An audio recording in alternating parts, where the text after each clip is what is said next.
नए साल की रात सेठानी कमला देवी की आलीशान हवेली में हर साल नया साल बड़े ठाठ से मनाया जाता था। महंगे फूल, चमचमाती लाइटें और बड़े बड़े मेहमान। लेकिन उसी घर के एक कोने में चुपचाप खड़ी रहती थी बहू सीमा, फटी साड़ी, थके हाथ और झुकी नजरें। साथ में उसकी छोटी सी बेटी गुड़िया, जिसके सिर से बाप का साया बहुत पहले उठ चुका था। कमला देवी अमीर थीं, मगर दिल की बेहद खड़ूस। नया साल है, मेहमान आ रहे हैं, पूरे घर को चमका दें। उन्होंने सुबह ही हुक्म दे दिया। सीमा ने कुछ नहीं कहा। झाड़ू, पोंछा, बर्तन, रसोई सब करती रही। नौकरों के होते हुए भी बहू को नौकरानी बनाकर रखा गया था।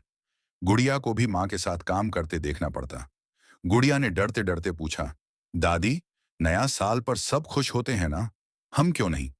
कमला देवी ने गुस्से से कहा, चुप, गरीबों के लिए कोई नया साल नहीं होता। सीमा का दिल कांप गया। उसने बेटी को सीने से लगा लिया, मगर आंखों से आंसू बहते रहे। रात हुई। पूरा घर मेहमानों से भरा था। हंसी, गाने और शोर के बीच सीमा रसोई में अकेली खड़ी थी। तभी गुड़िया को तेज बुखार आ गया। सीमा दौड़कर कमला देवी के पास गई। माँ जी, बच्ची बहुत तप रही है।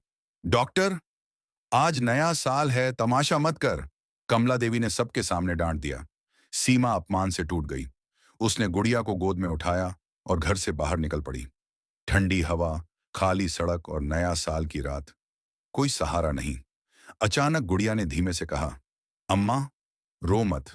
नया साल है ना, भगवान कुछ अच्छा करेगा। ये सुनकर सीमा फूट फूट कर रो पड़ी। समय बदला। वही गुड़िया पढ़ लिख कर बड़ी हुई। हर नया साल सीमा के लिए एक डर था, मगर गुड़िया के लिए एक उम्मीद। सालों बाद एक नए साल की सुबह गुड़िया अफसर बनकर उसी हवेली में लौटी। कमला देवी अब बीमार और अकेली थी। न पैसा काम आया, न रुतबा।